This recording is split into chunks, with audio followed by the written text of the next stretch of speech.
The episode begins with a scene from the past where we see that the grieving souls have been operating in the capital for a week. We see Luck, who is quite sad because his wooden sword has broken. He says, "I can't believe my ultimate divine sword has broken." To which the others reply, "Don't worry, it was just a wooden sword." They also mention that they didn't expect to encounter a Cyclops in the level 1 treasure world. They say that the Cyclops was very strong and at least level 4.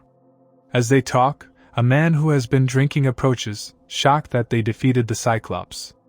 He says, "You ran away when you saw it, didn't you?" The girls show him a bag, and when the man looks inside, he is terrified because it contains a Cyclops eye. He starts screaming loudly, drawing the attention of everyone around. Seeing this, Cry says, "I told you we shouldn't have brought its head." Next, we are shown the present, where Tino's party defeats the Phantom, though it takes a lot of effort. Ruta says, "I didn't think something like this would be found in the level 3 treasure world." They all agree the Phantom was very powerful. Tino says, "No worries, there was only one monster." Greg asks Gilbert, "Why didn't you use fire with your sword?" Gilbert replies, "My sword ran out of mana, but I don't know why." Suddenly, Gilbert remembers that Cry had used up all his mana. Gilbert admits, "Since then, I haven't recharged my sword," which scares Ruta, who says, "That means we should retreat." Greg agrees, saying, "Looking at the situation, I feel like the people we came to rescue are already dead, so let's go back." But Tino says, "No, we haven't entered the vault yet, so we can't be sure."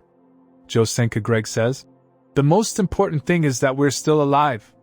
If we encounter another powerful Phantom, we won't survive." Tino firmly says, "You still seem confused. We didn't come here to collect the dead. Those people are still alive, so we're going to try a level 8 strategy." She adds, "I think the master planned for this, including the fact that the mana in Gilbert's sword ran out. It was probably part of the plan so that we wouldn't rely too much on relics." In the next scene, they reach the den and see the Phantoms with bows and guns. Tino recognizes them as Silver Moon Wolf monsters and notes, "Since they're so big, they won't be able to move easily inside the den." Gilbert says, "That means it'll be easier to fight them inside." He offers to go in and remove their weapons to make the battle easier. As he's about to go, Tino stops him, saying, "Are you stupid?"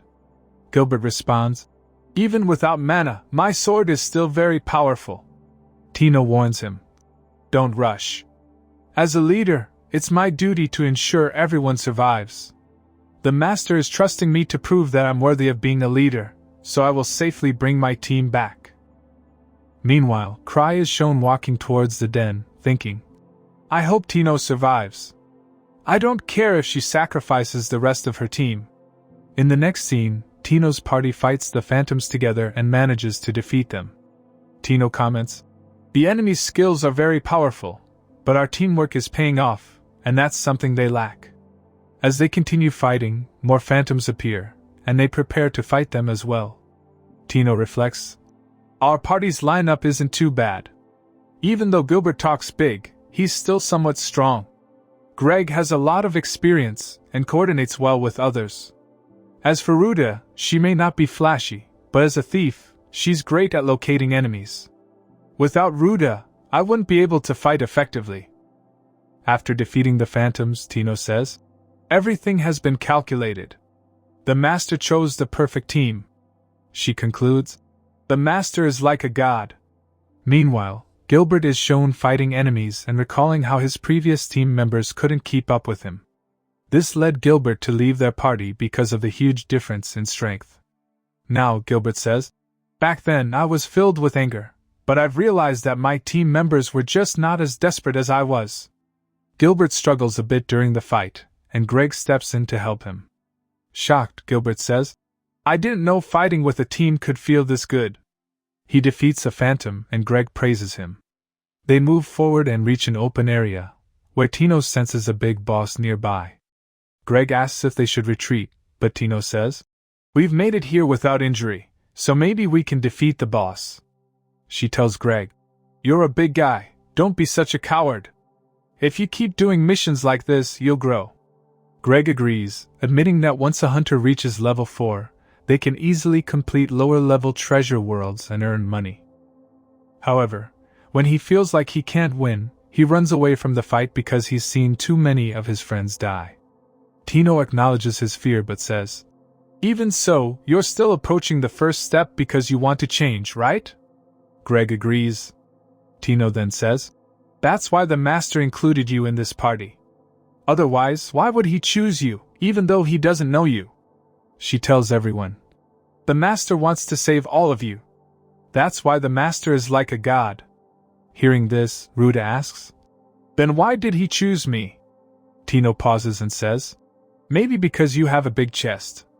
Ruda retorts, "What kind of reason is that?" Tino says, "We'll talk about it later. Let's go defeat the boss." They all follow her. On the other side, Cry is still trying to find Tino, worrying that he might be too late. He says, "This relic is too fast. I can't stop it. Why didn't its creator add brakes?" Cry speeds up and crashes into the walls of the den. Meanwhile, Tino's party confronts the boss, a massive monster. It attacks them, forcing them to retreat.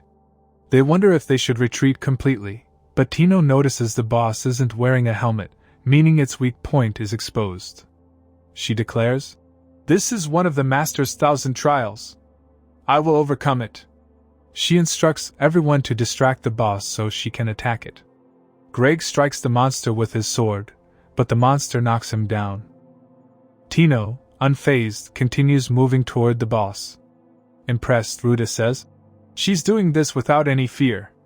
The monster breaks Greg's sword and attacks him, but Ruda quickly moves him aside, distracting the monster. Tino seizes the opportunity to attack, injuring her leg but ultimately defeating the boss.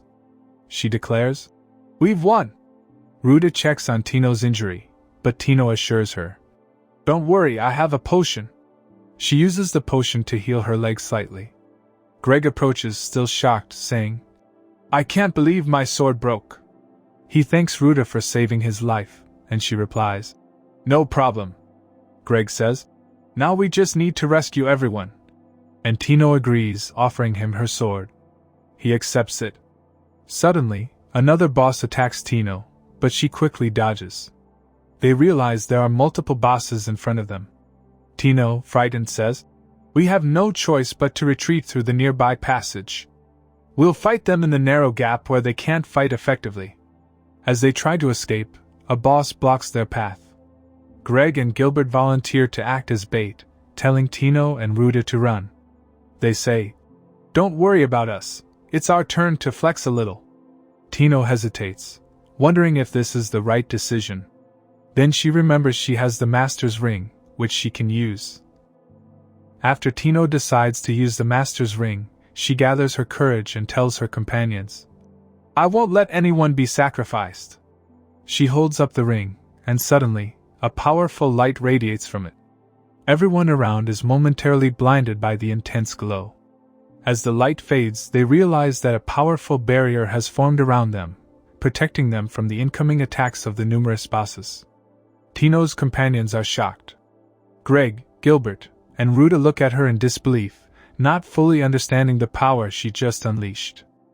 Just as they're about to reach the exit, a final, massive blow shatters the barrier completely. The shockwave sends everyone tumbling to the ground. Panting, Tino and her team barely manage to get back on their feet.